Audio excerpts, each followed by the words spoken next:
જિલ્લા પંચાયત પ્રમુખ અંજનાબેન વસાવા અને તાલુકા પંચાયત પ્રમુખ પ્રમીલાબેન વસાવા સહિતના આગેવાનો સફાઈ અભિયાનમાં જોડાયા.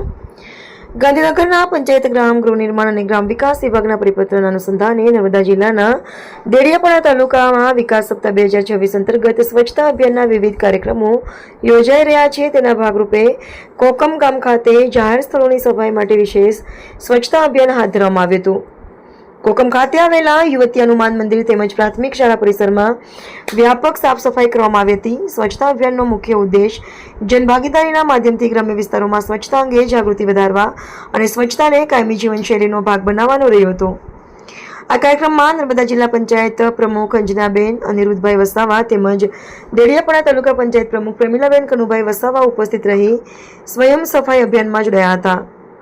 આ ઉપરાંત પીપલોદના તાલુકાના પંચાયત સદસ્ય, ડુંબલ ગ્રામ પંચાયતના સરપંચ રતનભાઈ, ગ્રામ પંચાયતના સદસ્યો, આંગણવાડી વર્કર બહેનો તેમજ યુવતી હનુમાન મંદિરના ટ્રસ્ટી શંકરભાઈ અને મૂળજીભાઈ સહિતના આગેવાનો અને ગ્રામજનો ઉપસ્થિત રહ્યા હતા. ડુંબલ ગ્રામ પંચાયતના તલાટી કમ મંત્રી તેમજ દેડિયાપાડા તાલુકા પંચાયત કચેરીના કર્મચારીઓ અને સ્ટાફે પણ સફાઈ અભિયાનમાં સક્રિય ભાગ લીધો હતો. વિકાસ સપ્તાહ 2026 અંતર્ગત યોજાયેલા સ્વચ્છતા અભિયાન દ્વારા ગ્રામ્ય વિસ્તારોમાં માત્ર સફાઈ જ નહીં પરંતુ સ્વચ્છતા પ્રત્યે લોકોમાં જવાબદારી અને જનભાગીદારીની ભાવના વધુ મજબૂત બને તેવો સંદેશ આપવામાં આવ્યો હતો. રિપોર્ટર સર્જન વસાવા.